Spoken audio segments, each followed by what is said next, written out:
एक दिन रोहन अपने दुकान पर बैठा था। वो खाना खाने की तैयारी कर रहा था। तभी उसको एक खूबसूरत लड़की आती दिखाई दी। वो लड़की रोहन की दुकान पर पहुंची और सूट दिखाने को बोली। रोहन अपने दुकान में काफ़ी सारे कपड़े रखता था।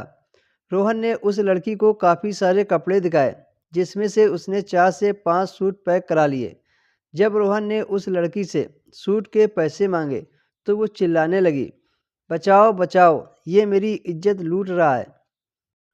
रोहन के दुकान पर कई सारे आदमी आ गए और बिना सोचे समझे उसे मारने लगे।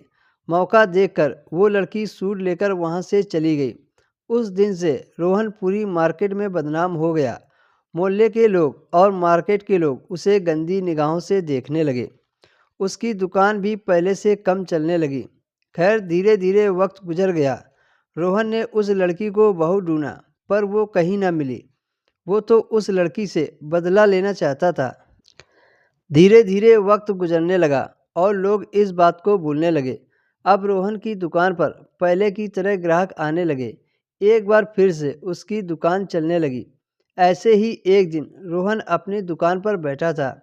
एक बाबा उसकी दुकान पर आया और बोला, बेटा मेरी मदद कर दो, मैं बहुत गरीब हूँ, ऊपर वाला तेरा भला करेगा।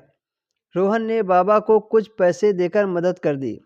अब वो बाबा रोज रोहन की दुकान पर आने लगा और रोहन भी रोज कुछ न कुछ देकर मदद कर दिया करता था। हर रोज की तरह बाबा एक दिन रोहन की दुकान पर गया और रोहन से पूछा, बेटा तुम्हारी शादी हो गई या नहीं? रोहन ने बोला, बाबा अभी हमारी शादी नहीं हुई है। तब बाबा बोला, बेटा तुम मेरे घर पर चलो, तुम्हें कुछ दिखाना है।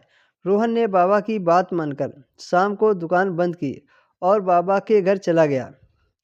रोहन बाबा का घर देखकर बड़ी हैरानी हुई, लेकिन उससे बड़ी हैरानी तब हुई जब उसने बाबा की भतीजी को वहाँ पर देखा। उसको देखकर रोहन के अंदर बदले की आग जल उठी, क्योंकि वो वही लड़की थी जिसने रोहन की ज़िंदगी बर्बाद की थी। पर उसने बाबा को कुछ नहीं बताया। तभी बाबा रोहन से बोला, बेटा ये मेरी भतीजी है, मैं चाहता हूँ आप मेरी भतीजी के साथ शादी कर लो। रोहन ने उस लड़की से बदला लेने के लिए बिना सोचे समझे हाँ कर दी और वापस आकर शादी की तैयारी करने लगा। कुछ दिन बाद रोहन ने उस लड़की से शादी कर ली और वो एक किराए की बिल्डिंग में रहने लगा।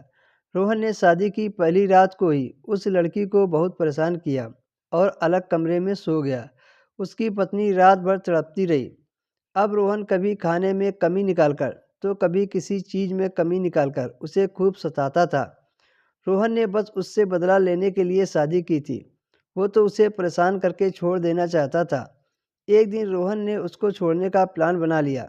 उसने सोचा, चलो आज हमारी इसके साथ आखिरी रात है, आज थोड़ा प्यार से बातें कर लें। रोहन ने उसे अपने पास बुलाया और पूछा, तुमने मेरे साथ उस दिन ऐसा क्यों किया था? तब वो लड़की रोते हुए बोली, उस दिन मैंने तुम्हारे साथ जानबूझकर नहीं किया था। ये सब मेरा शराबी बाप ये करवा रहा था।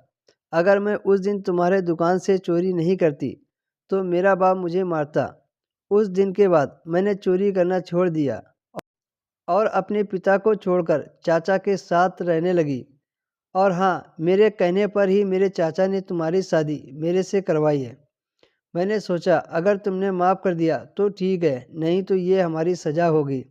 ऐसी बातें सुनकर रोहन का दिल पिघल गया और उसे अपना लिया।